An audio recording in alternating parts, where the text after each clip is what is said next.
Within the last 2 hours, I spoke with Erica Sosa, whose son was hospitalized here at Holly Hill Children's Hospital. The damage is far-reaching on this street in Sampson County. I want to take you straight to the pile of things that were blown out of a home. The lines here at this community center have already started early this morning. I'm going to step out of the way and have my photographer give you a live look back here. This is an ongoing investigation at this time, and we're going to continue and push police for answers and figure out what exactly happened here. You're going to see some caution tape right here stretched across, but right around the bend back there, that is where that plane crashed. Now, we've challenged DHHS on the amount of information that's redacted here. As you can see, many lines completely blacked out. There's quite a large police and EMS response. I'm going to step out of the way and give you a look at this. As you can see, quite a bit going on here. Just in the next few minutes, this aircraft behind me is going to take off and take the first load of essential supplies of the day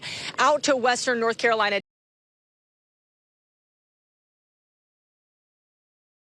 Friday was the first day the owner of Alpha Automotive could take in this damage at his shop since he was pulled from the rubble, spending almost a week in the hospital recovering. Alex Burgess can't look away.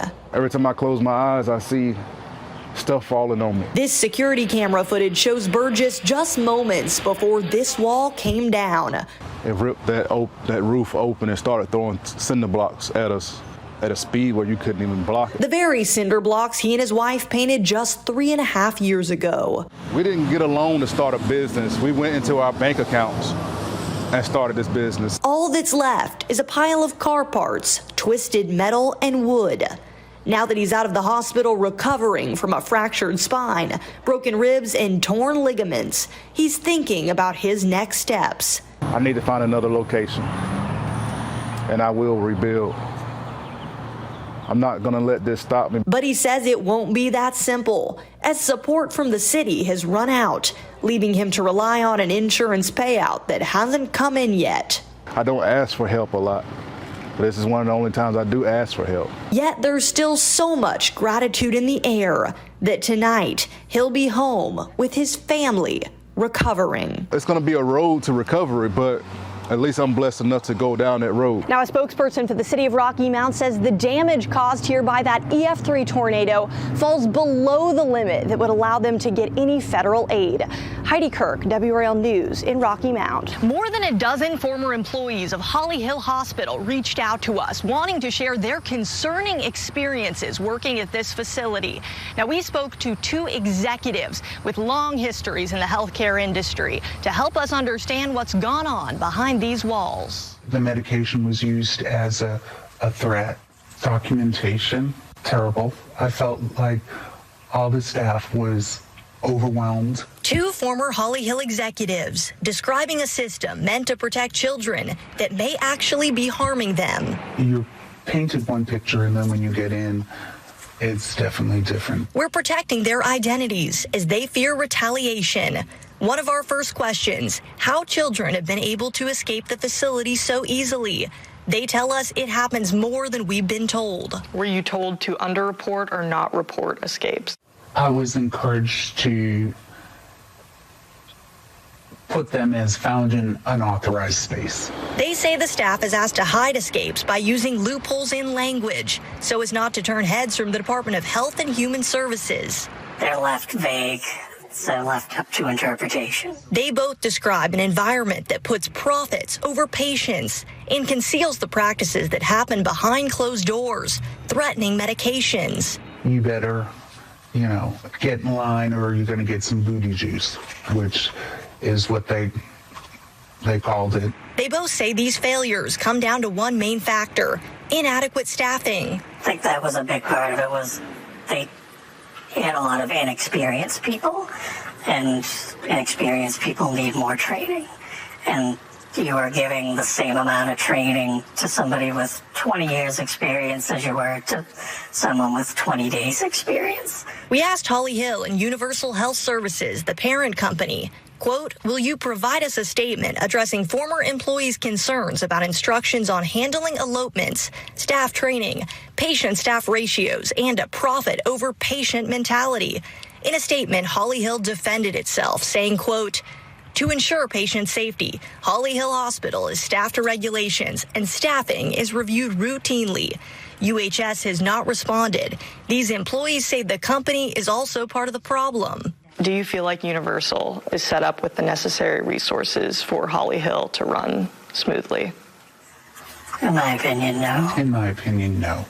So these employees left. If you push too much trying to make changes, you're viewed as a difficult person, and then, the work environment, doesn't feel very welcoming. Heidi Kirk, WRL News, Raleigh. It's one of her first trips of many to the Halifax County Courthouse. Sharita Gooding picked out a pantsuit for her swearing in as an assistant public defender for District 7's new public defender office. It's been a no-brainer for me to come into an area that definitely needs it. It takes a special type of person to serve a rural community with a high crime rate as a public defender.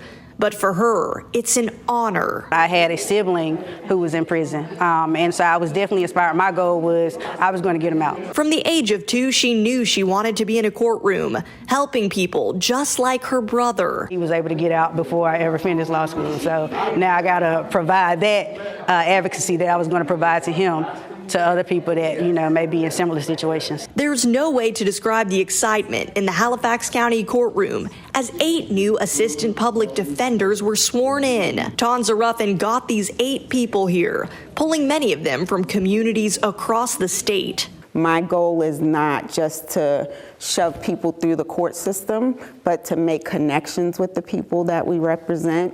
In January, we reported about the justice system's challenges in rural communities like Halifax County. We found in District 7, felony cases had an average of 667 days pending in court. It's not fair to them. I mean, if you have an issue that's not resolved within the criminal justice system, that can affect a lot of other things in your life. Ruffin urged us to come back just months from now to see the progress she hopes to make. Heidi Kirk, WRL News, Halifax County. Brenna Bryant remembers the first time she heard this sound. My great aunt actually taught me how to sew at 8 years old. Fast forward 15 years. She's home from college for Mother's Day and handling her own fabric at her studio in Tarboro. Brenna's mom will tell you her passion started at the beginning. As a young child, I'm talking 2nd or 3rd grade, Brenna would want to wear suits to school. When she learned to sew, that confirmed it. She wanted to be a designer. I just ran with it and I loved it ever since then, but then I started playing tennis. And that's when her second passion was born.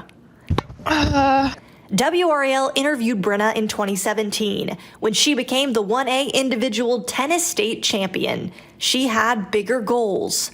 I want to be a fashion designer. Since then, she's been looking for a way to merge her loves, and she found it. And I'll be designing a tennis sportswear women's collection with Wilson this summer. Wilson Sporting Goods, that is. She'll intern at the company she spent thousands of dollars at when she was a player herself.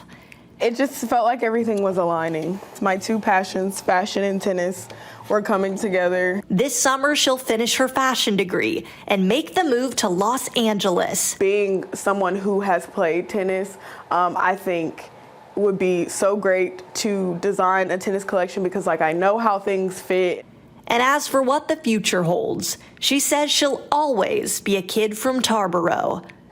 I'm not going to say that I'm going to stay that far for so long because I do love, Eastern North Carolina. Heidi Kirk, WRL News, Tarboro.